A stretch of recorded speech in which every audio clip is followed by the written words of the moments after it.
Joining me now is State Senator Jim Hendren, Republican of Gravette, Arkansas. He is also in the Air Force, active duty as a colonel. He's been a pilot and Chief of Combat Operations. Senator, welcome to the program, and I want to ask you, first of all, just explain your experience in the Middle East and in particular with the Kurds.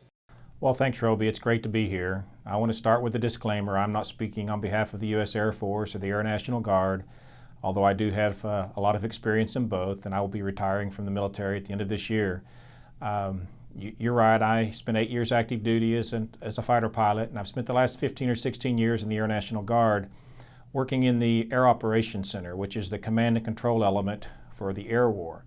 I've been to the Middle East 4 times since the war on ISIS began in 2014. Serving in the role of Chief of Combat Ops, which was basically my responsibility was to make sure the plan that was developed by our planning section was executed and adjusted based on battlefield conditions, based on weather, based on maintenance, based on all the things that change when you go to war. So I got a lot of experience watching the air war from a little bit of afar off from Al Udeid Air Base there in Qatar, but to both in Afghanistan, Iraq, Syria, and other parts of the world. Well, the president has unilaterally gotten us out of Syria. We've pulled out. The Turks have moved in. There are bombings and killings underway. Reports of ISIS prisoners being released. We were even bombing our own tactical equipment that we left behind because of the quick pullout. How is this getting us out of an endless war? And is this in America's best interest? I don't believe it's in America's best interest. In fact, I think it may be one of the biggest mistakes that I've seen in my military career and perhaps in my lifetime, because as you said, the result has been disaster in so many ways, but most importantly for our allies, for those who took the fight to the enemy when we had tried other opportunities to find other people, other groups, but we found few who would do what needed to be done, and that is to go attack a city like Raqqa with tens of thousands of ISIS fighters who had burned alive a Jordanian F-16 pilot when he was shot down, an enemy that was known to be one of the most cruel and vicious towards captives that the world has ever seen. But the Kurds stepped up and went to war with us, and in the process lost over 10,000 of their people.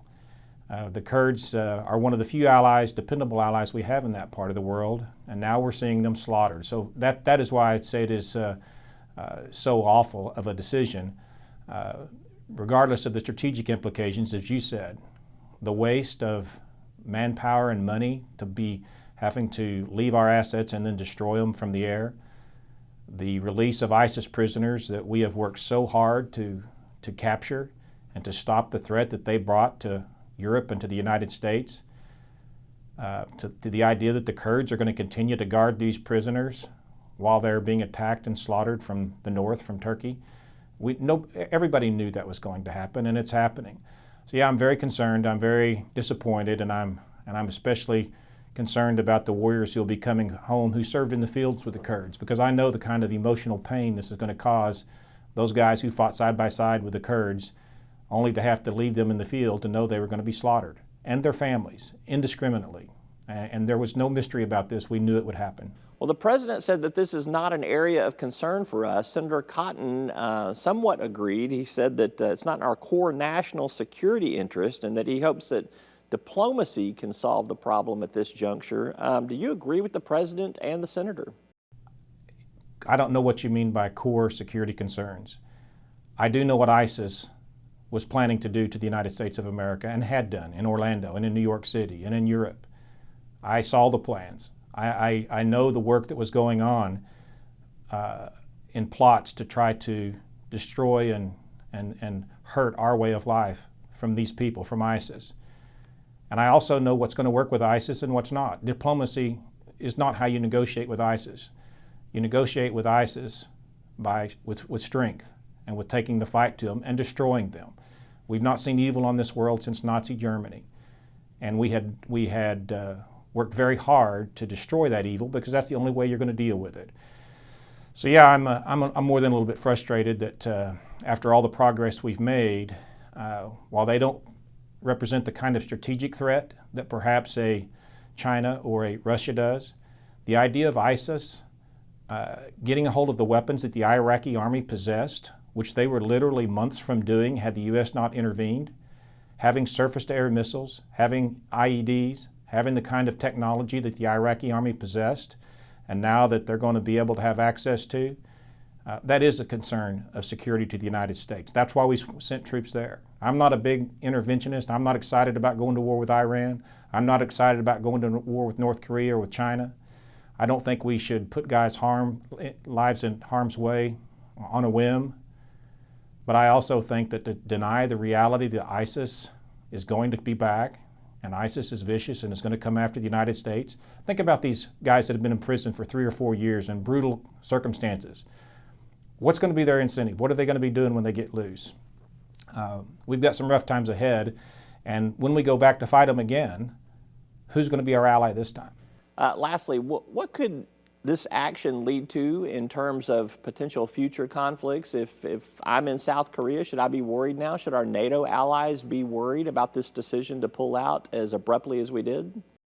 Well, this narrative that is out there, that Turkey said they were going to do this operation, so we had to get our troops out of harm's way and allow our allies to be left to be slaughtered, sends 2 horrible messages. It sends a message to our allies, whether they be the South Koreans or whether they be the next ally that we have in whatever conflict we find ourselves, that if the enemy threatens, we will not be there to fight with them as they fought with us. And what message does it send to our enemy? When Turkey says, get your guys out of the way so we can come slaughter your allies, that was a lie. They were not going to come across that border with 1 U.S. troop defended by American air power in the way. And we should have used the same strategy that we've used in South Korea for 50 years with 23,000 troops there, making it clear to North Korea that if you attack those, you will feel the full wrath of the United States military. And thus they haven't come across for 50 years. Turkey was not going to come across with our troops in the way, despite the bluster and the lying from Erdogan. They weren't going to do it because they know what the results would have been. So how do we repair this situation? Some of these messes are a lot easier to make than they are to clean up. And I was afraid you might ask that, Roby, because there's not an easy answer now. It's far easier to contain and to prevent than it is to unravel something that is, or to re-ravel something that has come as unraveled as it's coming in Syria right now. It's not easy. It's going to be a tough row, because unfortunately, what's happening right now is our ally, the Kurds, are by necessity making deals with the Russians. The only dependable ally that we had in that fight against ISIS is now finding themselves aligned with the Russians. So who do we have in that area to help us try to rectify this situation? What leverage do we have over Turkey? It is a tough thing to fix, and I hope that we find a way forward. I hope that we find a path, but it is going to involve, I think, repairing a lot of damages that has been done to our reputation and how we deal with our allies. State Senator Jim Hendren, as always, we appreciate your service to the country and service to the state. Thank you so much for being here. Thanks for having me, Roby. That is all for this edition of Talk Business and Politics. I'm Roby Brock. Thanks for tuning in. We'll see you next time.